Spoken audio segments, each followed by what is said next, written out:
We start the virtual tour by looking over the classroom at all of the student workstations that are currently in existence. As we walk down the front of the classroom, we walk past the large format printer, and this is one of the highest traffic areas in the classroom. And we can notice that the current location of the teacher's desk is somewhat slim and difficult for any traffic to pass through.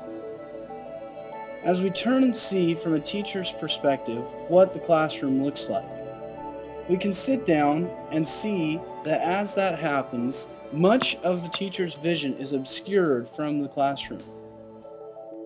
In this position where the teacher sits, there is very little opportunity to see student screens or anything that may be happening within the classroom.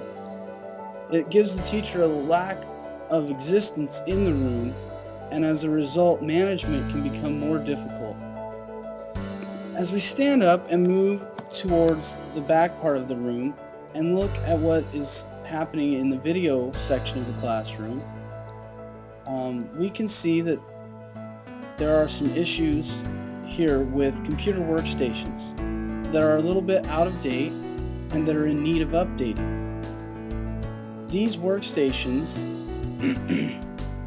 are needing to be switched out to meet current industry standards. Also, we notice back in the corner a relatively accurate model of what a video editing station may look like. This video editing station would be a standard that would be set up for the entire back of this classroom. Further, as we walk through the room, we can see here that the students cannot see the teacher either, that there is a disconnect between the two. And if we sit down and take a look from a student's perspective of the classroom, we can see that it is very difficult to see much of anything that would be going on near the front of the classroom or on the sides. These are some of the remedies that must be made. Also, as we look at the front of the classroom, we see the empty-faced cabinets. These are all full of student materials that are needed on a daily basis. Yet there are no labels to direct the students as to where to go within the classroom to find the tools that they need. These are a few of the issues that have been discovered and researched within the classroom. So the traffic flow areas between the middle podium and the chairs here is somewhat difficult to navigate even in this model. As a result, there needs to be some relocation of existing equipment within the classroom. The file cabinets that are along the wall still provide long enough, wide enough room for the students to travel through. And also the areas between the desks is adequate. The major focuses here are the teacher workstation that leaves the teacher out of connection with the rest of the students.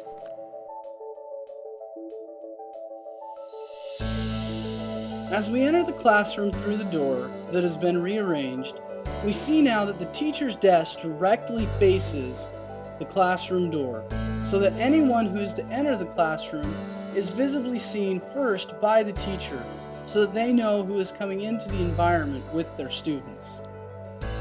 We have added to this classroom some posters and design in the front of the classroom to represent the places which student materials are found. These include posters for cameras and cables, Illustrator and Photoshop books, blank media, and sample projects. Also to the classroom, we've added this last set of iMacs across the back row to make all of the design stations equal and up to industry standard. Also, we've added plants both above the cabinets here and along the wall nearest the students and the teacher on the other side. These plants will clear the oxygen and provide clean air for the brain to work with. In Jensen's book, Brain-Based Learning, he makes it clear that this is critical to the brain's ability to function. With this organization and added pieces to the environment, the students have a center now that is based on brain learning. As we see, the posters have light beiges and bright colors to stimulate creativity and learning based on Jensen's research. Also, in the back of this room, moving now to the layout, We have moved the teacher's desk from its location where it was somewhat cramped and not very much space for the students to walk to a more central location. The printer has been moved back into this corner, and it seems as though perhaps it is cramped according to this model. However, this desk along the back wall is not to scale, and the printer in actual has about 3 feet of clearance between the desk and the wall, so that there is enough room to pull off the large prints that will eventually be placed here on the island, where they can be cut and processed and ready to be hung.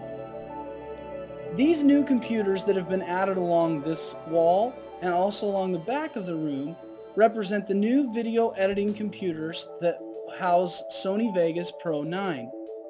These editing stations have been chosen as they are equivalent in size and power to some industry computers. However, the cost of these computers is quite minimal in comparison to what the industry may use.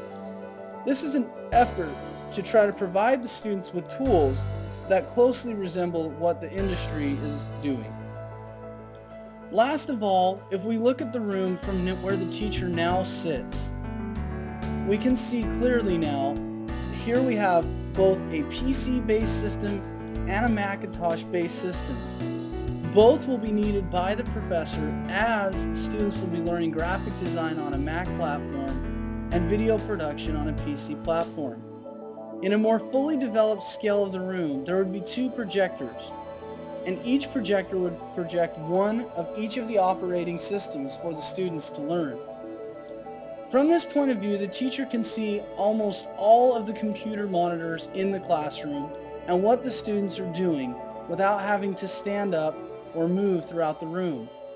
This makes the teacher one of the central points of the classroom and creates presence for the teacher. This will help with the management of the students and an overall workflow and effectiveness in the classroom. This has been a model created again by Cody Billups from Lake City High School in Coeur d'Alene, Idaho, under the direction of Dan Armstrong. This room has been assembled as a model to help teachers who are beginning to find ways and ideas for how they might make their classrooms look. This is a suggestion based on research throughout a master's program of Full Sail University, and is suggested based on best practices that could be discovered throughout the research. I hope that you have enjoyed the tutorial and that it has helped you to come up with some ideas of how you could better organize your classroom to meet the needs of your students as they prepare for new jobs in the industry and in the workplace.